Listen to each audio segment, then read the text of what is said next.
Merci donc à vous tous, mesdames et messieurs, qui nous recevez 5 sur 5. Et comme annoncé, ce matin, nous avons deux élus du peuple. Il s'agit des honorables Christophe Tchao du groupe parlementaire uni, autrement dit la majorité parlementaire.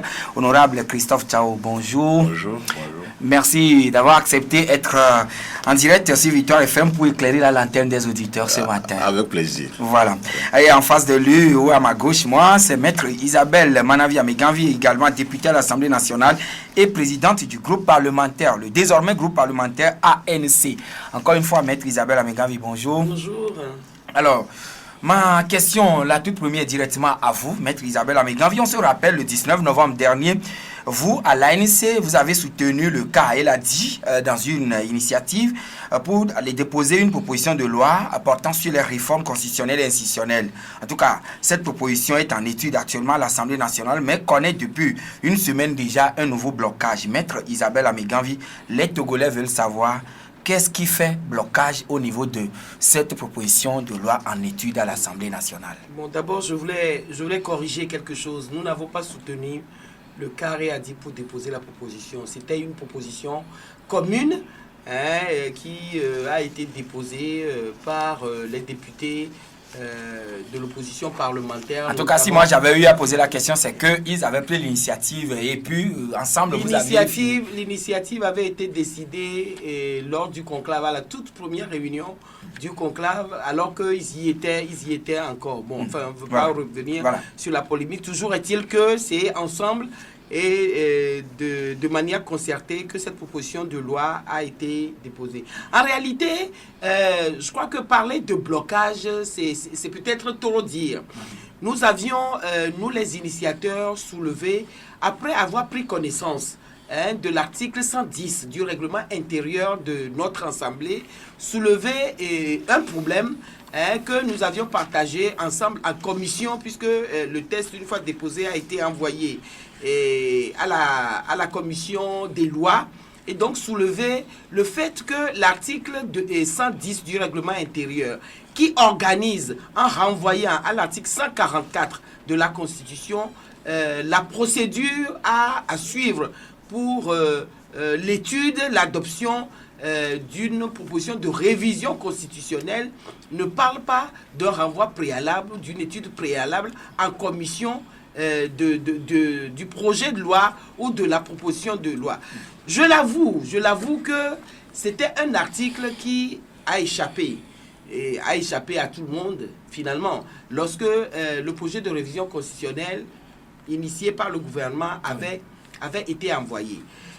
Vous comprendrez que, n'étant pas les initiateurs de ce projet-là, aujourd'hui, nous sommes les initiateurs de la proposition de loi, et donc nous attelons en lisant le règlement intérieur pour faire en sorte que la proposition de loi déposée ne souffre d'aucune irrégularité possible, et que cette proposition-là, une fois votée, puisse, telle que le souhaite le peuple togolais, rassembler l'attente, finalement, répondre à l'attente de tout le peuple togolais. Et donc, c'est là que cet article 110 du règlement intérieur a attiré notre attention sur le fait que le renvoi préalable en commission n'est pas prévu, alors que les autres articles du règlement intérieur qui organisent l'étude de la loi ordinaire, des résolutions au niveau de l'Assemblée nationale et même de la loi de finances précisent que le passage préalable en commission est effectif. Ce qui n'est pas le cas en ce qui concerne la révision constitutionnelle. Donc, c'est ce problème-là que nous avions soulevé. Donc clairement, l'article n'a pas été explicite sur s'il faudra étudier en commission ou non. Non, l'article ne dit rien. Par rapport aux autres articles relatifs à la procédure à suivre lorsqu'il s'agit de la votation d'une loi ordinaire, d'une loi organique, de la loi de finances et autres, l'article ne dit rien du tout. Ce qui veut dire que nous avions, et en matière juridique, C'est comme cela que les analyses se font. Si le test, pour ce qui concerne les autres domaines, précise et que le test ne précise pas, qu'est-ce que ça veut dire? Parce que le règlement intérieur, l'article 110, renvoie à l'article 144 de la Constitution de la République togolaise qui ne fait pas aussi obligation à ce que le test soit envoyé préalablement en commission. Donc, c'est ce problème-là que nous avions soulevé. Nous ne savons pas s'il s'agit d'un manquement de notre règlement intérieur ou si le règlement intérieur tel que le dit a voulu, s'agissant de la spécificité du test en question, il s'agit d'une révision considérable, a voulu cela comme cela. Nous n'en savons pas. Mais ce qui est sûr, c'est que tout le monde a fait le constat, y compris nos collègues de UNI aujourd'hui qui nous opposent le fait que nous ayons soulevé cette exception-là. Tout le monde a fait le constat de ce que cet article 110 qui organise la votation de la loi constitutionnelle est muet sur donc clairement, avant que la même question soit posée à l'honorable Christophe Tchao, clairement, c'est la proposition doit-elle être étudiée en commission ou bien à la plénière, c'est ce qui pose problème. Oui, nous disons que dans le silence de ce test-là, la proposition de loi doit être étudiée directement au niveau de la plénière. Voilà. Et pourquoi on va y revenir tout à l'heure. Honorable Christophe Tchao, voilà, je l'avais évoqué, il y a blocage actuellement par rapport à l'étude de la proposition de loi qui a été faite par l'opposition parlementaire, mais au niveau du groupe parlementaire uni, qu'est-ce qui fait blocage au niveau de cette proposition? Non, en réalité, je suis un peu surpris par ma collègue lorsqu'elle dit que tout le monde fait le constat. Il n'y a pas de constat à faire ici. Vous savez, la proposition de loi a été déposée par un groupe de 25 personnes. Et cela conformément à l'article 144 qui décrit les conditions à remplir pour déposer une proposition de loi.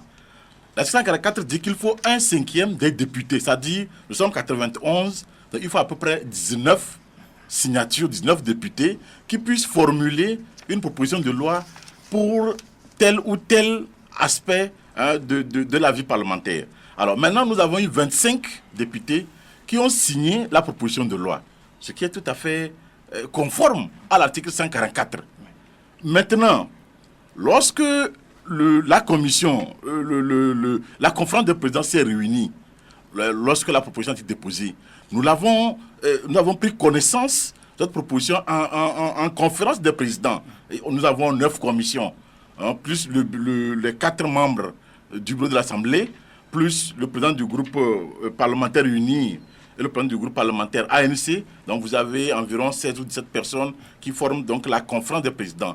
Nous l'avons examiné là-bas ensemble et c'est en ce moment que la proposition de loi a été affectée au niveau, à la commission compétente, qui est donc la commission des lois constitutionnelles.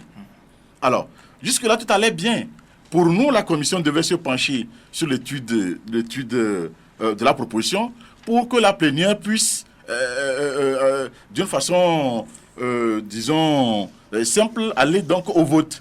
Alors, nous avons été surpris le 24, lorsque la commission s'est réunie, parce qu'elle aurait pu se réunir un peu plus tôt, mais les autres collègues étaient en déplacement, les autres collègues membres signataires de la proposition de loi étaient en déplacement. Le 24, donc, lorsqu'ils sont rentrés et que la commission s'est retrouvée, on a été surpris de constater qu'il y a un préalable qui a été soulevé en parlant de l'article 110 du règlement intérieur. Mais lorsque vous regardez l'article 110 du règlement intérieur, mais c'est du vide, il n'y a rien. Oui, maintenant, est-ce que nous pouvons avoir lecture donc c'est du vide. Puisque les auditeurs veulent en savoir davantage. Non, ça, on va vous le lire. Oui. Parce que l'article 110 dit quoi? Elle parle des projets et propositions de loi portant révision de la Constitution. Oui. Alors, l'article dit les projets et propositions de loi portant révision de la Constitution sont examinés, discuter et voter dans les conditions fixées à l'article 144 de la Constitution. Voilà. Ça veut dire que dans un premier temps, l'article 144 vous dit vous devez avoir au moins 1/5 avant de pouvoir formuler votre proposition. Deuxième condition de l'article 144, c'est que pour que cette loi puisse être votée, il faut les 4/5 des membres de l'Assemblée nationale. Nous sommes 63. l'opposition et tout réuni, ça fait à peu près 29. Donc, pour que cette proposition de loi puisse passer, il faut les 4/5.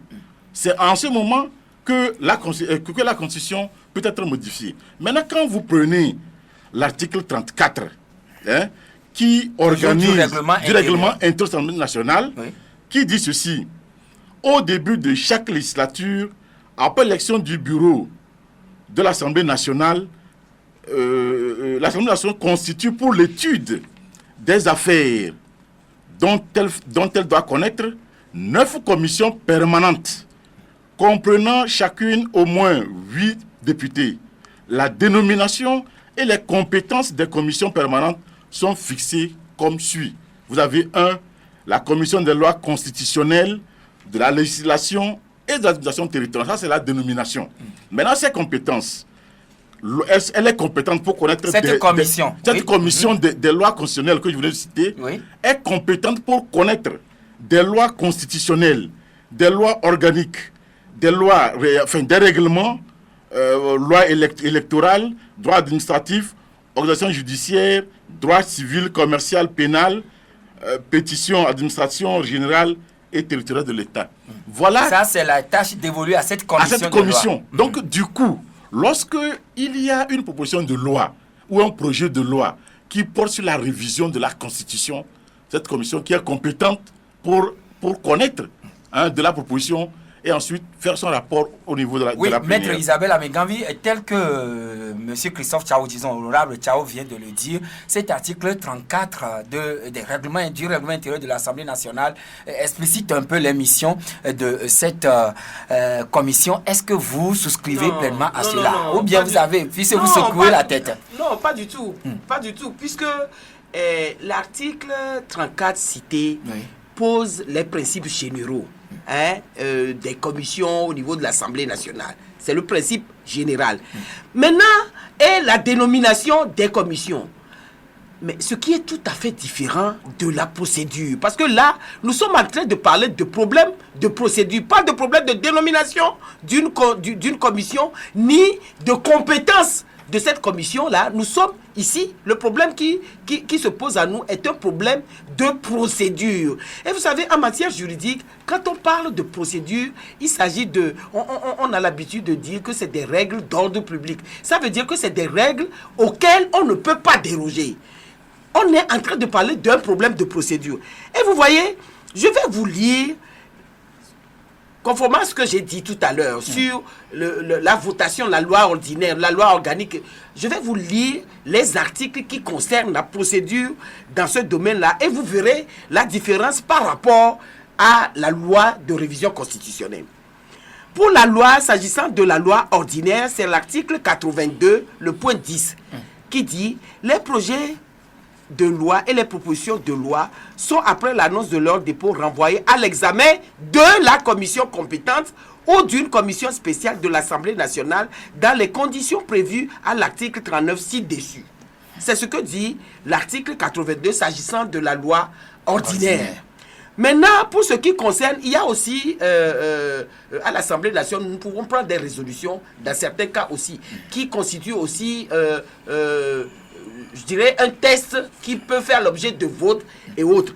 Pour ce qui concerne les résolutions, c'est l'article 86 et le point 7 de cet article dit: les propositions de résolution sont, après annonce de leur dépôt, renvoyées à l'examen de la commission compétente ou d'une commission spéciale de l'Assemblée nationale dans les conditions prévues à l'article 39 ci-dessus.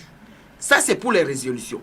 Maintenant, plus loin, pour ce qui concerne la loi de finances. Pour ce qui concerne la loi de finances, c'est l'article 108, le point 1. Toujours du règlement intérieur. Du règlement intérieur. La discussion des projets de loi de finances, c'est ce que nous avons fait hier. La plénière s'est passée hier sur le niveau du budget. La discussion des projets de loi de finances s'effectue conformément à la procédure législative ordinaire prévue par le présent règlement intérieur aux dispositions particulières de l'article 91 de la Constitution et de la loi organique relative aux lois de finances. Et maintenant, est-ce que le règlement a précisé aussi sur par rapport aux lois constitutionnelles, législatives, ainsi, voilà, j'y viens. Donc ça, c'est la loi de finances qui est prévue pour être discutée selon la procédure ordinaire, c'est-à-dire en passant, comme je vous l'ai dit tout à l'heure, en passant à... Maintenant, il y a aussi les lois organiques. Les lois organiques, c'est l'article 111. Je fais observer que les lois organiques passent après la loi constitutionnelle, puisque la loi constitutionnelle est organisée dans le règlement intérieur, la procédure est organisée par l'article 110. Donc, pour les lois organiques, c'est l'article 111. L'article 111 au point 4, deuxième alinéa dit: les projets ou propositions de loi organiques sont examinés, discutés et votés selon la procédure législative ordinaire, sous réserve de l'article 91, etc., etc. Ça veut dire que les lois organiques aussi doivent suivre la procédure ordinaire qui est le passage préalable à la commission avant le débat en plénière. Maintenant, pour ce qui concerne l'article 110, relatif aux propositions de loi de révision de la Constitution, le texte dit: les propositions, les projets et propositions de loi portant révision de la Constitution sont examinés, discutés et votés dans les conditions fixées. On ne dit plus par l'article 34 qu'il a cité, ni par la procédure ordinaire. Fixé alors fixé à l'article 144 de la Constitution. C'est ce que l'honorable Christophe Otchao aussi avait cité tout à l'heure. Le deuxième alinéa dit: toutefois, ils peuvent faire l'objet de la procédure d'urgence prévue aux articles 88 et suivants du présent règlement intérieur. Voilà ce que dit le texte. Et lorsque vous allez à l'article 144, auquel l'article 110 renvoie, vous verrez les conditions. Ça, c'est la procédure. Et nulle part là-dedans, vous ne verrez qu'il est dit que le projet ou la proposition de loi doit passer d'abord, comme cela est expliqué dans les articles que je viens de vous décrire. Voilà. On a Christophe Tchao voudrait donner que... Oui, allez-y. Oui, non, je pense que dire que l'article 34 pose le principe. Non. L'article 34 pose le principe et définit les champs d'application de chaque commission. Elle définit très bien les domaines d'intervention de chaque commission. Quand elle a parlé des lois organiques, des résolutions et des lois ordinaires, mais ce n'est pas réglementé par l'article 144. Pourquoi ? Parce que l'article 144 pose bien des conditions s'agissant de la révision constitutionnelle. Pour faire une loi organique, vous n'avez pas besoin d'avoir des conditions. Il n'y a pas de conditions à remplir. Vous voulez faire une résolution, il n'y a pas de conditions à remplir.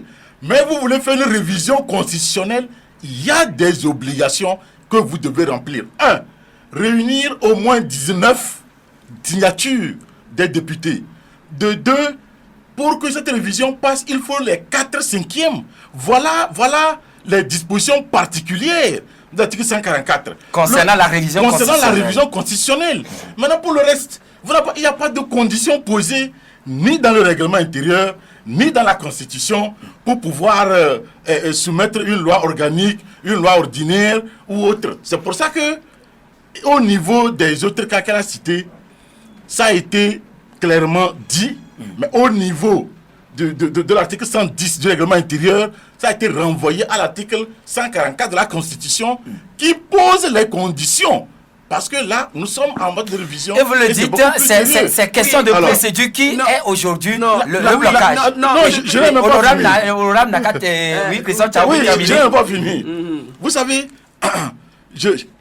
excusez-moi, vous savez, nous sommes en train... Que veut le peuple en réalité? Voilà. C'est la révision de la Constitution. Oui, et là, justement, j'enchaîne en vous posant la question. Est-ce qu'au groupe majorité parlementaire, êtes-vous d'accord que les réformes soient faites? Mais ça, c'est dépassé, c'est vieux ça. Honorable Isabelle Amégavi, êtes-vous d'accord que les réformes soient faites? D'abord, avant de répondre à la question... avant de répondre à la question, mais... Je voudrais que vous puissiez interroger mon collègue. L'article 34 dont il a parlé tout à l'heure existe bien, mais le législateur, parce que vous savez, notre règlement intérieur a caractère de loi organique, en réalité soumis au contrôle de la Cour constitutionnelle avant que d'être validé. Donc, ça a valeur d'une loi organique. Ça veut dire qu'après la Constitution, vous savez, dans la hiérarchie des normes, c'est la Constitution, la loi organique et autres. Donc, ça a valeur de loi. Alors, devant l'existence de l'article 34 tout à l'heure, pourquoi le législateur a trouvé le besoin de préciser la procédure s'agissant de la loi ordinaire, de la loi de finances, des résolutions, de la loi organique, et le législateur s'est tu à ce qui concerne la révision constitutionnelle. C'est en cela c'est un manquement. C'est en cela qu'il faut faire l'analyse juridique qu'il faut. L'article 34 existe. Personne ne peut le nier. L'article 34 existe, mais devant l'existence de cet article 34-là, pour la votation de la loi ordinaire, de la loi de finances, des résolutions, de la loi organique, on a trouvé le besoin de préciser qu'il faut passer... Si tel est le cas, je vous ai posé la question tout à l'heure, est-ce que vous êtes... Voilà, que les réformes soient faites. Je reviens à... Quelques mots et puis j'enchaîne avec une question. Si vous me posez cette question-là, c'est que vous oubliez que je suis initiateur. Voilà. Je fais partie des initiateurs. Et j'enchaîne maintenant avec ma question. La proposition Honorable de Isabelle, loi, j'enchaîne maintenant avec ma question. Alors, pourquoi à l'ANC, vous ne voulez pas discuter de la proposition en commission avant la plénière? Et je vais poser le contraire à l'honorable. Non, ce n'est pas que nous ne voulons pas discuter. Oui, vous tenez à la procédure, c'est normal. Cependant. Non, il faut faire la part des choses. Allez-y. Vous savez, c'est peut-être pas des formations professionnelles. Moi, je suis avocat de profession. Et je ne lésine pas sur les problèmes de procédure. Vous savez, on ne peut pas se donner des tests et s'asseoir dessus allègrement, surtout venant de nous qui votons les tests et s'asseoir dessus allègrement. Nous avons posé un problème qui est là. Nous avons posé un problème de procédure qui est là, et donc nous disons que ce problème de procédure doit être regardé pour que doit être tranché d'abord. On y trouve une solution. Maintenant, si on nous dit au niveau de l'Assemblée, la majorité nous dit qu'on peut faire des règles et s'asseoir dessus et tout cela, nous en prendrons acte. Voilà. Mais pour ce qui concerne la proposition de loi, c'est nous qui l'avions déposée parce que nous estimons qu'il est nécessaire que les réformes se fassent, et nous l'avons toujours dit et nous avons toujours posé l'acte. Le 30 juin, nous avons voté au niveau de la plénière, après que ce test-là soit passé à la commission des lois.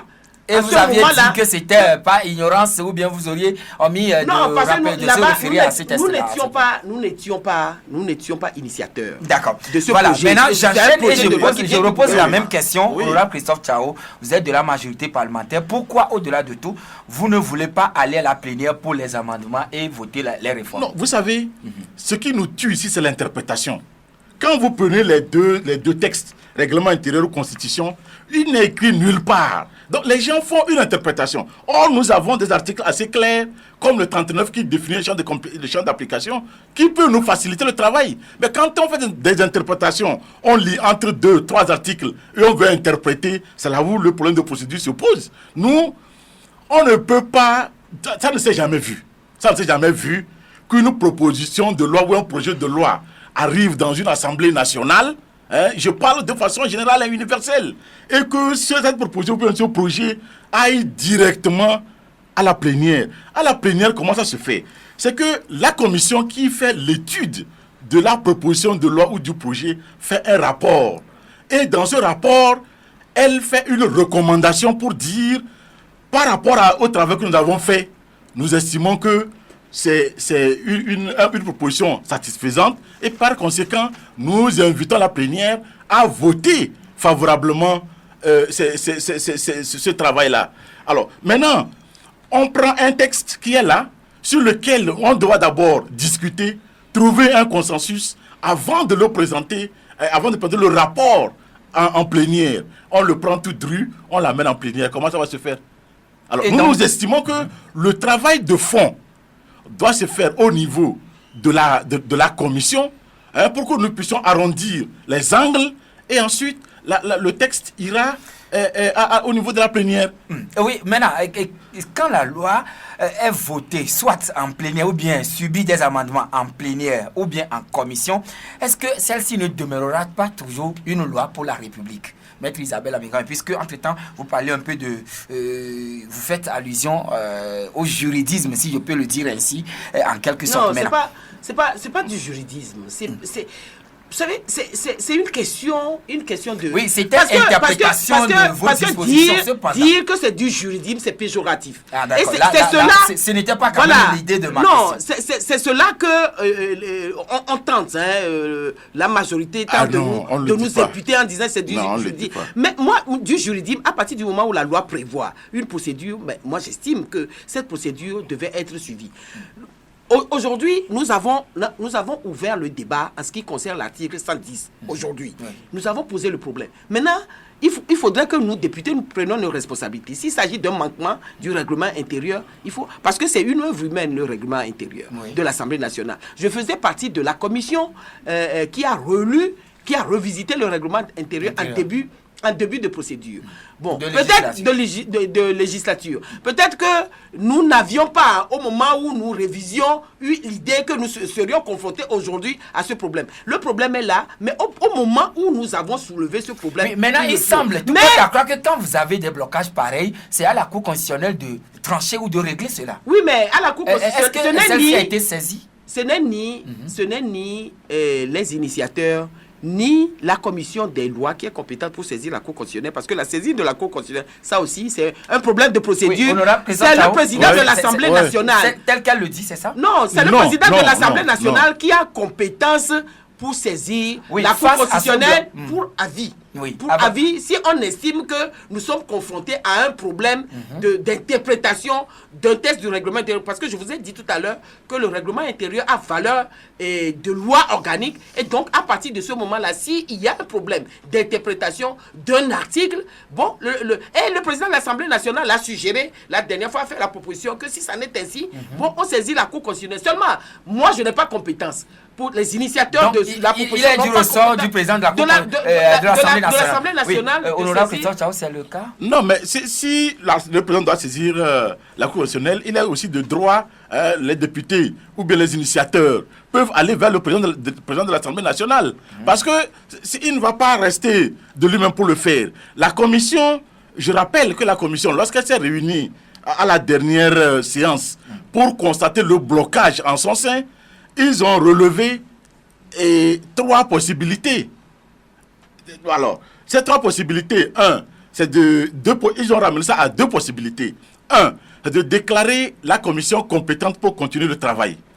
Deuxième possibilité, c'est de renvoyer directement le texte en plénière. C'est les 2 possibilités. Non, attention. Non, je suis membre de la commission des Attendez, si vous voulez...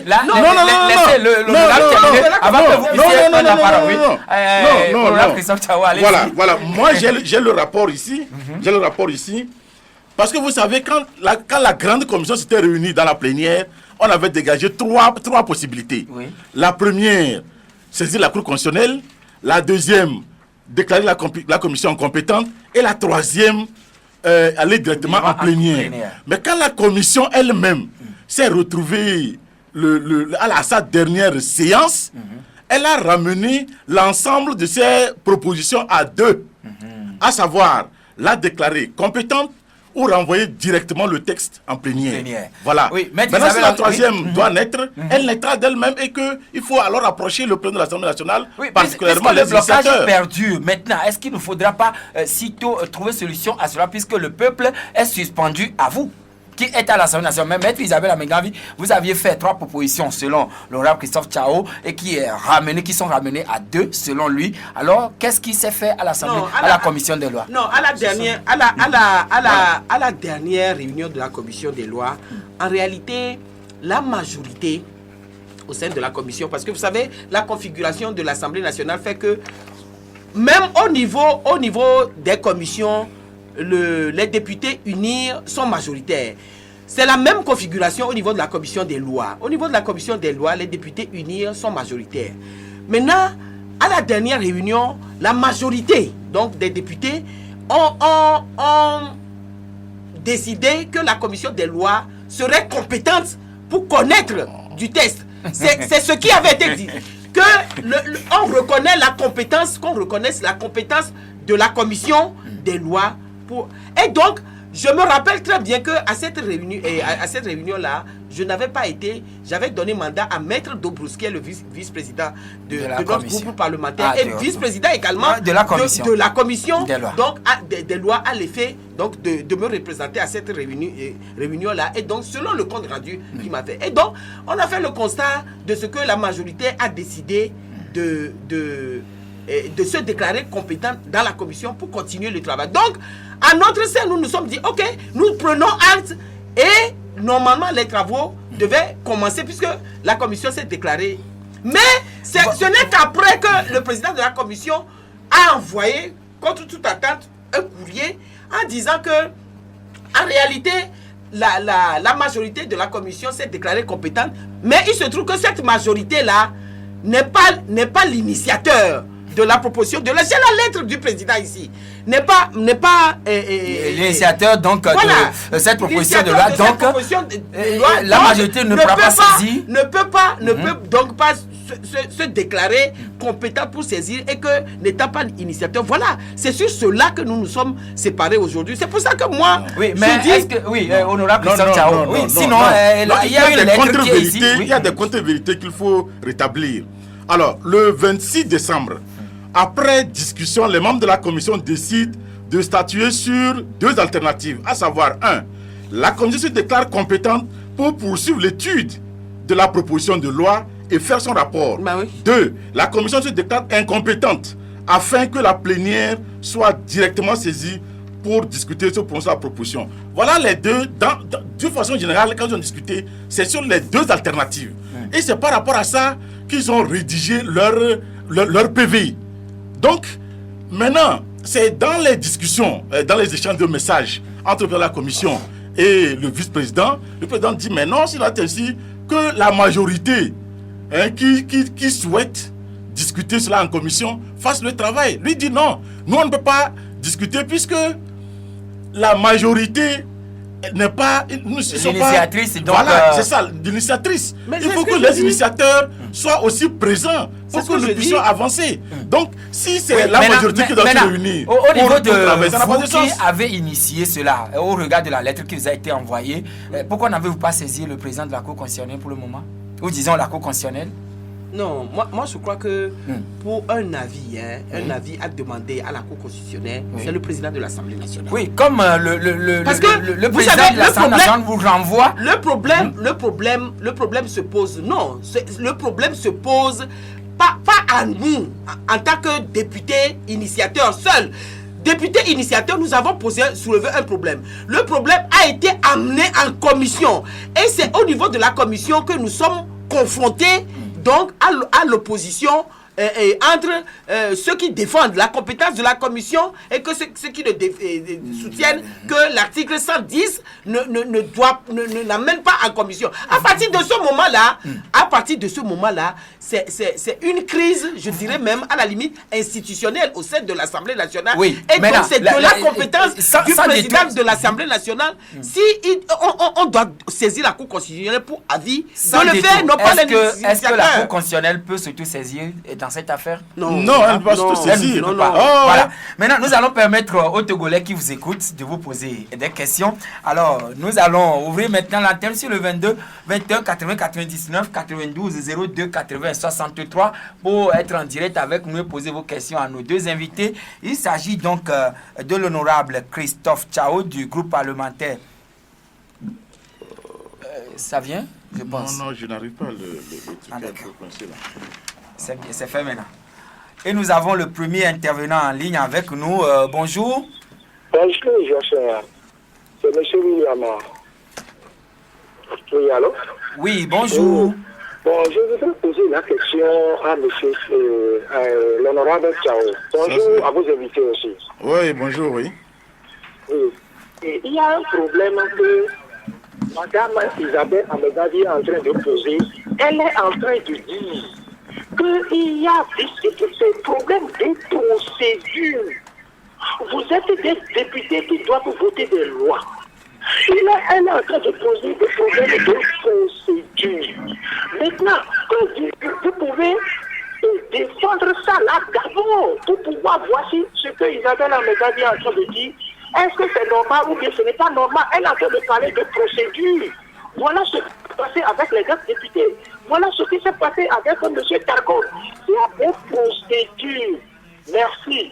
Non, la procédure n'est non, pas... Non, nous enregistrons d'abord les questions d'accord. avant que vous ne puissiez répondre après, puisque nous irons au-delà de 8 heures pour permettre d'avoir le temps de répondre à nos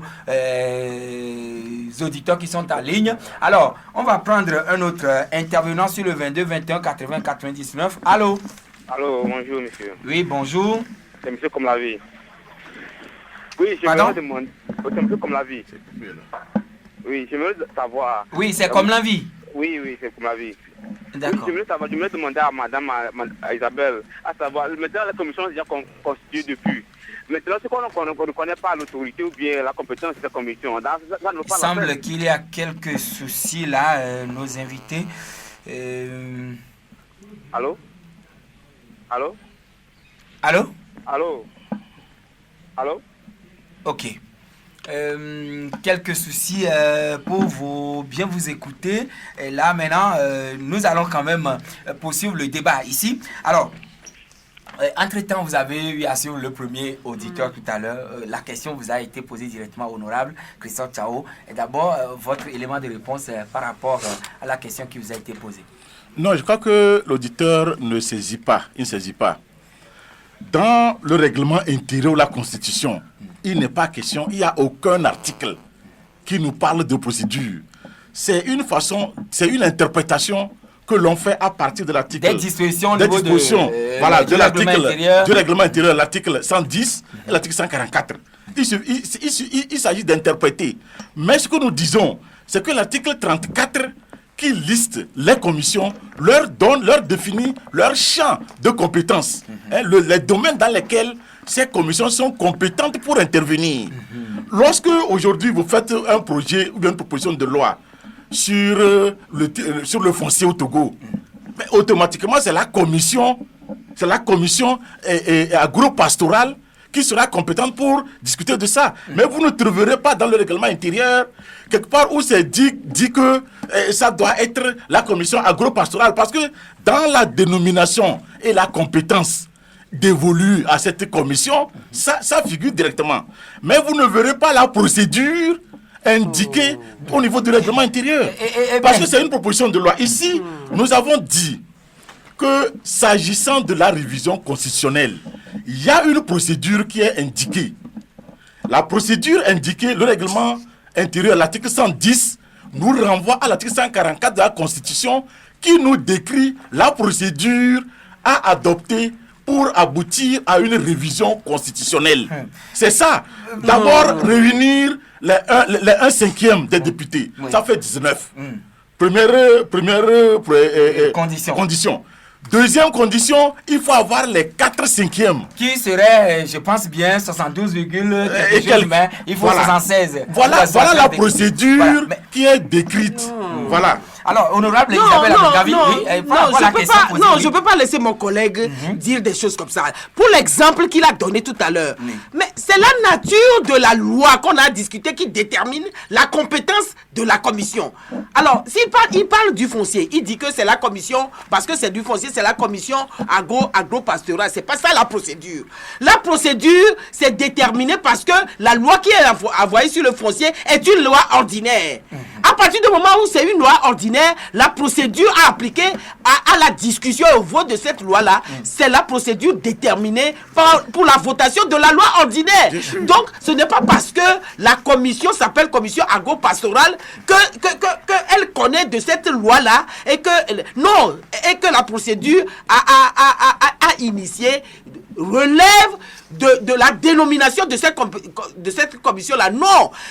S'il s'agit d'une loi ordinaire, la procédure, parce que nous sommes en train de parler de procédure, la procédure est déterminée par la nature de la loi. Il s'agit d'une loi ordinaire, donc c'est la procédure à appliquer, c'est la procédure relative à la votation de la loi ordinaire. S'il s'agissait d'une loi de finances, Mais la procédure a appliqué. Vous êtes tous d'avis que les réformes soient faites. Et c'est ce que le peuple togolais veut. UNI dit qu'il veut. Bon, disons, le parti UNI veut aussi les réformes. Le groupe, disons, l'opposition parlementaire veut aussi les réformes. Cependant, vous tenez soit que cela soit fait en commission, soit que cela soit fait en plénière.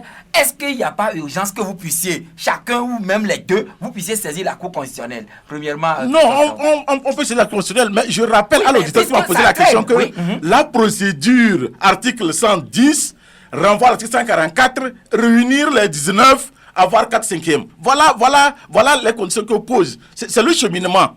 C'est ça le cheminement. C'est ça. Donc, en dehors de ça, pour en venir à votre question, on peut saisir la Cour constitutionnelle. La commission, a constaté un blocage en son sein. Oui. Est-ce qu'ils se sont retrouvés après? Le commissaire de la commission a saisi les autres. Il les a invités. Il n'a pas pu se retrouver. Il a dû laisser les rapports dans leur casier. Mais c'est ce qui s'est passé. Mais si, il a les rapports dans les casiers. Donc, ça suffit quoi? Ça veut dire qu'aujourd'hui, il faut que la commission, peut-être, s'asseye. Oui, Maître Isabelle. Et ensuite, Maître Isabelle, monsieur Tchao n'est pas membre de la commission des lois. Non, si. Je crois que, non, c'est vrai que le président de la commission des lois est un député uni qui lui fait le... Mais moi, j'ai le courrier. Mais le président de la commission dit, j'estime que la commission ne peut pas continuer les travaux contre le gré des signataires de la proposition. C'est pourquoi le procès verbal est adressé à titre de compte rendu au président de l'Assemblée nationale.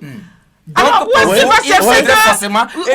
que vous avez approché? Il nous a appelé que nous on n'est pas allé et tout ça. Non, c'est comme ça. Non, nous allons permettre encore aux auditeurs. Il a tenté de vous joindre. Il faut que vous vous retrouviez pour lire le PV. On était en première Kanidek a une question également à vous poser. Kanidek, bonjour. Bonjour. Oui, nos deux invités sont à votre écoute. À votre honneur, les honorables. Merci. Bon, moi j'aimerais vous tirer l'attention sur un fait. Bon, si aujourd'hui nous sommes en train de se tirailler sur ces problèmes de réforme, moi je crois que le fait que nous-mêmes, nous avons dénaturé l'accord politique global, c'est ça qui pose tous ces problèmes-là. L'accord politique global a prévu quoi? Il a prévu un cadre pour pouvoir discuter et trouver un consensus pour ces réformes-là. Maintenant, et chaque fois qu'on a demandé au chef de l'État, et le chef de l'État lui-même a dit d'aller faire des réformes à l'Assemblée nationale.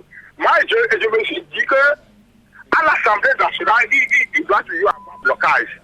Et Maître Amengavi, elle est en train de souligner un point. Le président de la commission a dit quelque chose là-bas de très important. Là-bas, même si nous sommes partis en commission, il doit toujours avoir blocage. Donc, il faut revenir à la carte du départ pour pouvoir faire ces gens. Oui, et là, maintenant, votre question précisément. Oui. Ce que moi, j'aimerais leur faire comprendre, les réformes n'auront jamais lieu. Une fois que ça va passer par des discussions à l'Assemblée nationale, il doit y avoir toujours blocage. Oui, mais quand même, ce sont les députés, ce sont les députés qui vont voter cela. Oui, merci. Il faut voir le tiraillement autour de la procédure. Merci beaucoup, Kanidek. Merci beaucoup. On va prendre derrière lui un autre intervenant. Allô? Allô? Oui, bonjour. Oui, bonjour, Victor FM. Oui, c'est monsieur? C'est monsieur Bertrand. Oui, je voudrais poser une question au député de l'ANC, l'honorable Isabelle qui est là. Je voudrais savoir quelle position il défend dans l'étude de ce projet de loi. Je voudrais croire que l'opposition défend ou voudrait avoir les réformes. Aujourd'hui, c'est eux qui constituent un blocage pour l'étude de ce projet de loi. Mais non, là, c'est vous pour vous, c'est l'ANC qui constitue le blocage pour cette loi. C'est eux qui soulèvent un problème aujourd'hui qui bloque tout. Parce que le problème existe, monsieur. Oui, mais est-ce qu'ils veulent les réformes ou ils ne veulent pas les réformes? D'accord, Maître Isabelle va vous répondre tout à l'heure. Bertrand, merci. Noukounou, bonjour. Oui, bonjour, monsieur. Oui, une seule question, allez-y rapidement. Voilà, c'est ça. Vous savez, nous les Africains, nous ne sommes que consommateurs des Occidentaux, des Blancs. Mais est-ce que nos intellectuels ne peuvent pas essayer de dépasser cette ligne des consommateurs en adaptant ce qu'ils consomment des blancs à nos réalités. Parce que ces questions toujours entre nos intellectuels de divergence, de tiraillement et encore et surtout quand on prend cette disposition dans la Constitution qui dit que en aucun cas nul ne peut faire plus de 2 mandats, est-ce que cela ne relève pas d'un entendement personnel? Parce que quand on prend la Constitution américaine, française, ou du moins des Occidentaux en général, il n'y a pas cette phrase-là, il n'y a pas d'entendement personnel dans leur Constitution. Et donc des choses qui constituent des points d'achoppement, de blocage, pourquoi on veut toujours s'obstiner à les garder, à les conserver? Mais maintenant, à l'Assemblée nationale, il n'est même pas encore posé question de fond sur la proposition, mais c'est la procédure qui est, pour le moment, qui constitue blocage. Merci, Noukounou. Voilà, c'est tout ça. Un autre intervenant en ligne, bonjour. Bonjour. C'est monsieur? C'est monsieur Yao. D'accord, Yao, la question. Oui, aujourd'hui, j'aimerais poser la question aux honorables unis.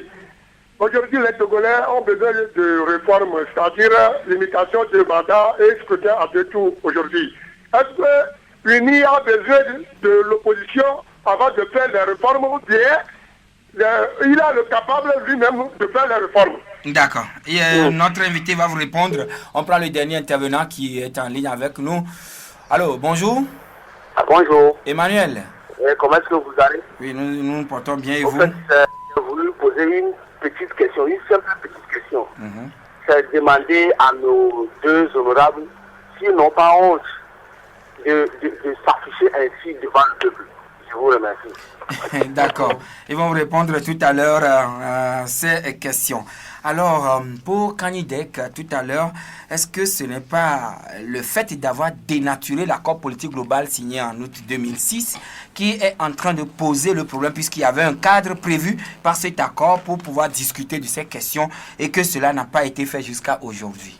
Oui, je voudrais rappeler que les réformes constitutionnelles dont nous sommes en train de parler, c'est le reliquat de l'APG. Pour dire que au niveau de l'APG, plusieurs points de réforme avaient été prévus, notamment la réforme sur la HAC, sur la justice, l'armée, les forces de sécurité, et j'en passe. Donc tout cela a été fait par rapport à l'APG. Il reste en réalité aujourd'hui le 3.2 qui concerne uniquement les réformes constitutionnelles. Et c'est à ce titre que l'APG rénovée avait été mise en place en son temps pour que toutes les discussions se fassent là-bas et qu'on puisse aller vers un consensus pour aller vers ces réformes. Malheureusement, il s'est fait que bon nombre de partis politiques n'avaient pas, après le début des séances de l'APG, sont partis, ont boycotté les séances et elles n'ont pas, ces partis politiques donc n'ont pas pu assister du début jusqu'à la fin des travaux de l'APG et du CPDC rénové. Donc c'est ça qui fait que on est obligé aujourd'hui de revenir sur le sujet. Je me dis que si au niveau du CPDC rénové, tout le monde était resté pour qu'on puisse discuter, certainement qu'on aurait pu avancer. Et comme c'est vous qui avez encore la parole, un auditeur vous posait la question de savoir, est-ce que à UNI, vous avez nécessairement besoin de l'opposition avant que ces réformes ne soient rapidement faites? Mais on ne peut pas faire seule les réformes. Parce que le problème c'est quoi? C'est qu'il faut pouvoir, comment dirais-je, avoir toutes les tendances. C'est-à-dire que la constitution actuelle qui a été rédigée, il a fallu que tout le monde s'asseye. Beaucoup de compétences diverses qui sont retrouvées.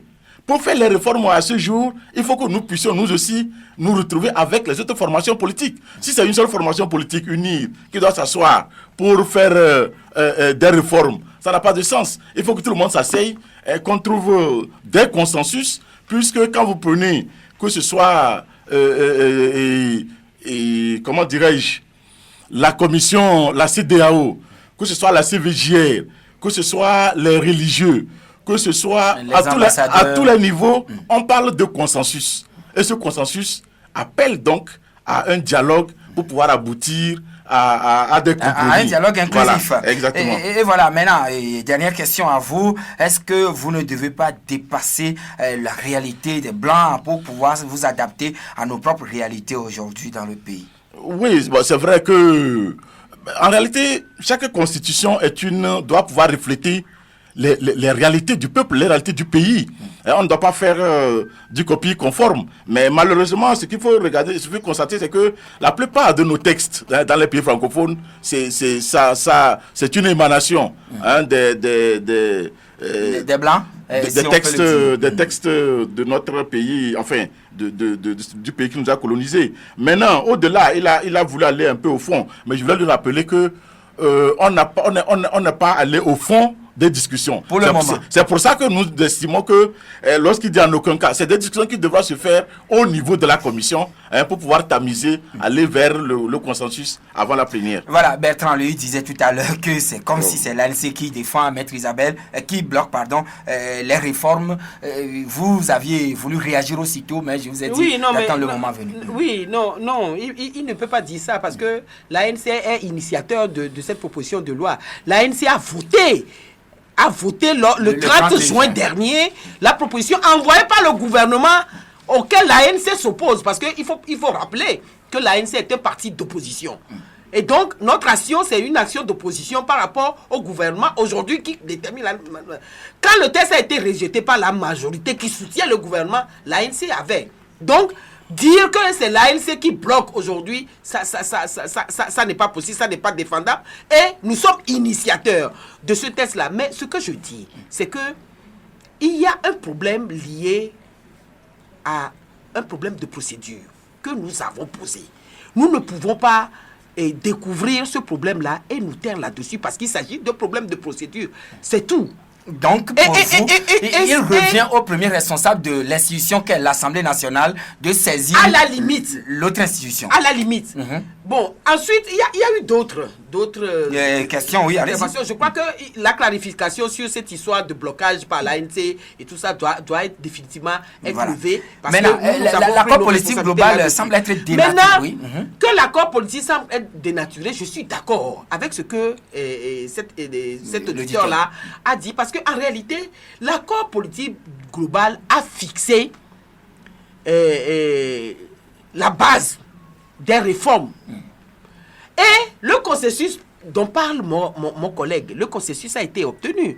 Parce qu'il faut rappeler l'atmosphère qui existait à l'époque où l'accord politique global en 2006 a été signé. C'était une année après l'élection présidentielle, je dirais, à la limite macabre, qui s'est passée parce qu'il y a eu des morts et tout cela, la crise politique que traversait le Togo à l'époque. C'est dans cette atmosphère-là que les protagonistes de la crise togolaise se sont réunis et ont convenu par consensus de signer l'accord politique global.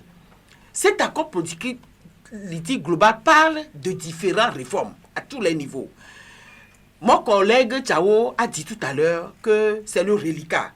Mais moi, le chef de l'État l'avait évoqué également dans un discours. Je n'accepte pas de parler de reliquat parce que pour ce qui concerne, et on en est là, pour ce qui concerne les réformes constitutionnelles, il ne s'agit pas de reliquat. Peut-être pour la globalité des réformes qui est à faire, on peut parler de reliquat. Mais sur les réformes constitutionnelles, parce que nous y sommes là, rien n'a été fait depuis 2006 jusqu'à ce jour. Et maintenant, nous sommes pratiquement vers la fin de l'émission. Cependant, les questions à vous, Maître Isabelle, est-ce que vous pouvez rassurer les Togolais aujourd'hui? Oui, mais il y a espoir. Je crois que vous avez donné la parole à mon collègue tout à l'heure pour terminer son... Oui, vous ne pouvez pas me couper quand je suis en train de faire mon analyse là-dessus. Allez-y. Donc, qu'ils disent que l'accord politique global est débrouillé, je suis d'accord parce que en réalité, tout est dit. L'accord politique global a dit qu'il faut faire les réformes en ce qui concerne le mode de scrutin, qu'il faut faire les réformes en ce qui concerne la limitation du mandat, parce que la limitation du mandat existait déjà dans la Constitution en 1992, laquelle Constitution a été votée par référendum à plus de 97%. Les Togolais,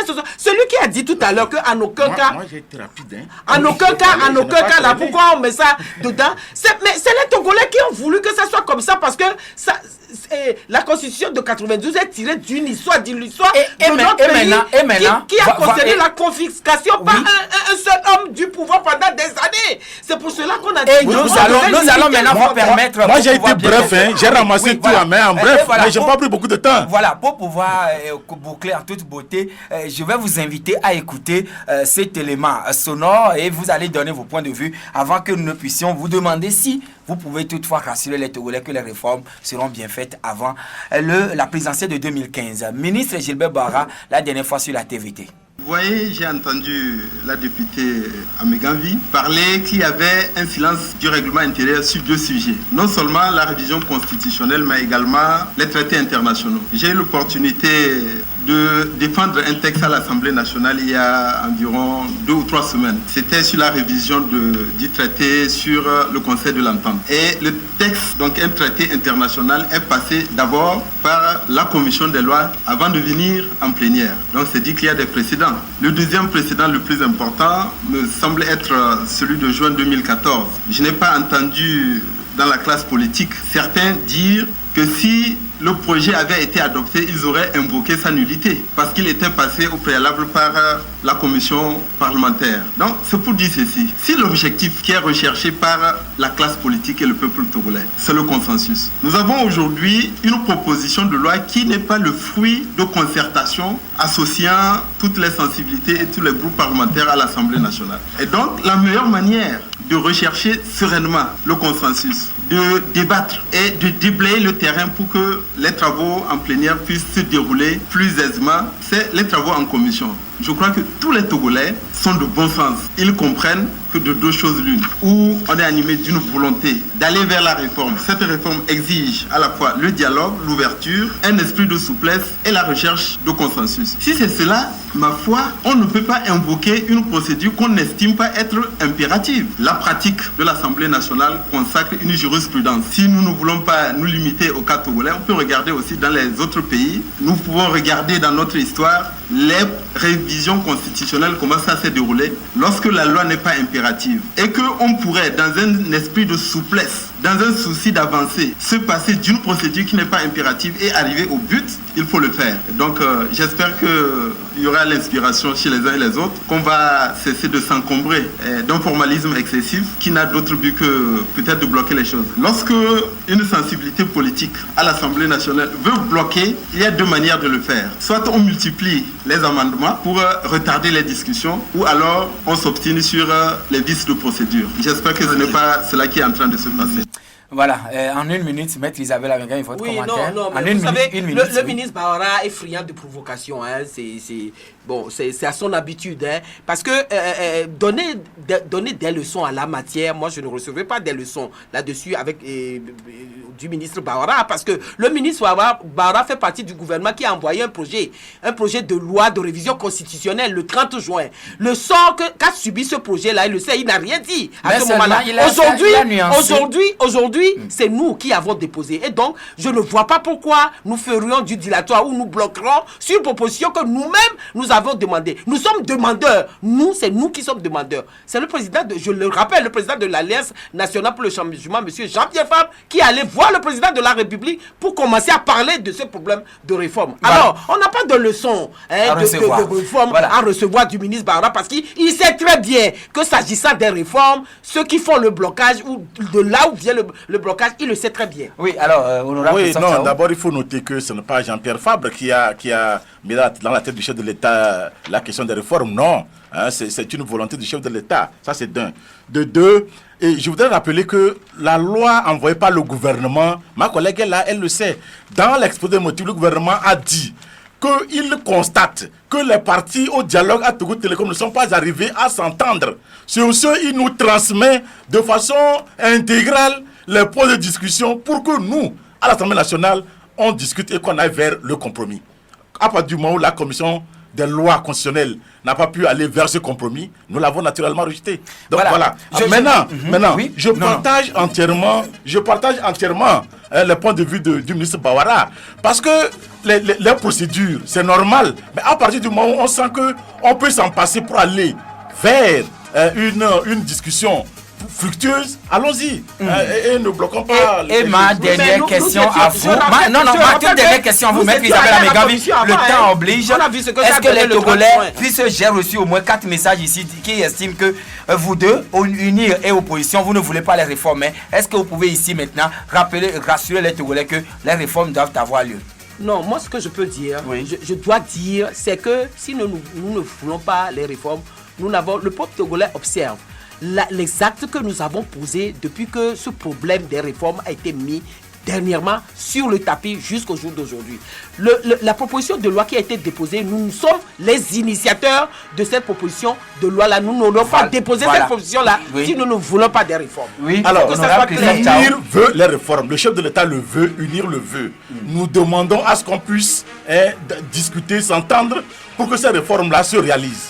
Merci. Voilà, merci beaucoup honorable, mais nous allons devoir à vous blesser nos auditeurs si vous ne leur dites pas en quelques mots seulement, comme c'est le dernier jour et demain ce sera la nouvelle année. Alors avec la permission de notre technicien, honorable Christophe Tchao, votre mot à l'endroit comme vœu à l'endroit de la population. Non, d'abord mes meilleurs vœux pour votre radio qui aide tous les acteurs politiques à mieux éclairer le peuple sur certains aspects.